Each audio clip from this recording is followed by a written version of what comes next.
Hello viewers and welcome to our top-notch education consultancy programs. I am your presenter Oyuga Zedo Molo. As you are aware, we have been dealing with the set books, and so far you know all the set books that we have been dealing with. We have actually read and analyzed the Fathers of Nations, the Samaritan, Silent Song, and currently we are dealing with the Parliament of Owls. In our today's program again, we will be discussing Parliament of Owls. And we are now in Act 2 because we have analyzed the better part of Act 1.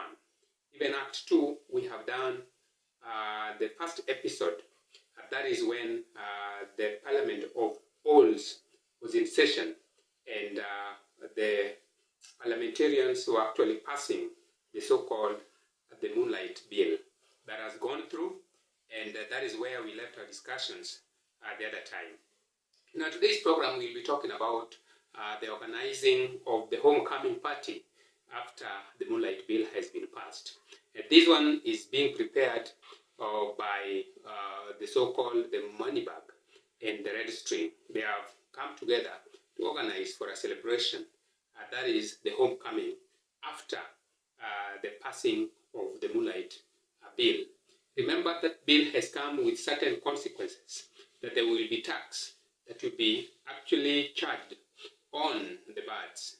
This will be to provide security at night.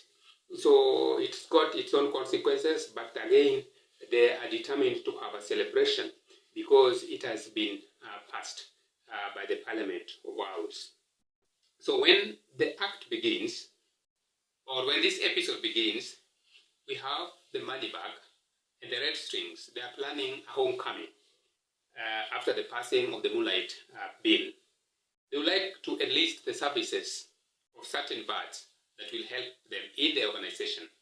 And one of them is the black string and also the green string. They will be coming along to help when it comes to the organization of the homecoming, or what we call the celebration. They also intend to enlist the services of Telltale, or rather Arum Tidi, so that Arum Tidi spreads the message that there will be a celebration. And they know there are some birds that are not for this bill, and there is likelihood that they will not attend. So they would want to enlist the services of Arum Tidi so that Arum Tidi spreads the propaganda or the message to consolidate the other birds, the so-called the daytime birds. And they are planning to use him and dump him. If you read through what is happening in this episode, you realize that they're talking ill of Arum Tidi, that Arum Tidi can go for anything, and they would want to use him, and having used him, they will finally dump him. But probably they are planning to take him to the riverfront so that he looks at himself and begins to peck at himself to death. So they have the ill motive to Arum Tidi, that they are going to use him and finally will dump him. Now, the second bit of the episode is suddenly when they hear Arum Tidi sings, and there is something sinister about what he's singing. His language is coded because the agreement here is that he should mobilize the birds, but when they listen to him keenly, especially when the black string listens, it looks like his words are coded. It's not like what they had agreed that he would do, but his message is coded. It is like he's mobilizing the birds, especially the night birds, for a demonstration for freedom. And therefore, there is a concern that something sinister might happen. So they will really have to deal with Arum Tidi because his message is coded. So Blackstring comes and confirms that Arum Tidi is mobilizing the day birds for freedom, and the message is coded. So there is a confirmation of the ill motive of Arum Tidi. So even the police owl has already informed the black string that night birds are actually organizing a demonstration at the Parliament building to protest against the Moonlight Law. So you see there is a kind of a crisis. So the birds, or rather the Parliament of Owls, will have to deal with this crisis. Now, to deal with the crisis,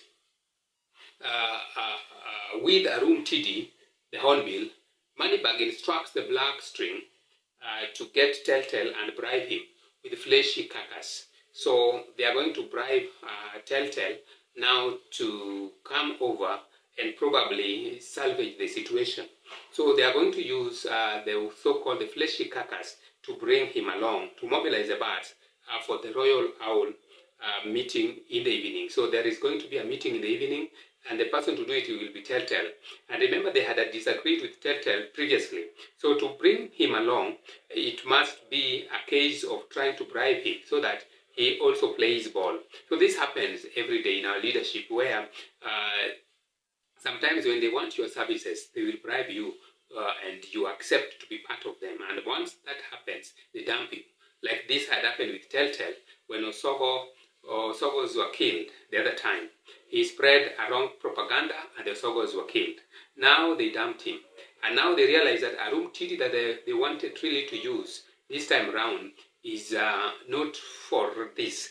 And is using a coded language to mobilize the birds to come for the meeting. And it is going to be a demonstration at the Parliament building. So they are going now to enlist the services of Telltale so that Telltale bails them out. And to do this, they have decided to use the fleshy carcass that the Moneybag has instructed the black string to give to Telltale, so that actually the birds are mobilized to come to the Royal Owls meeting.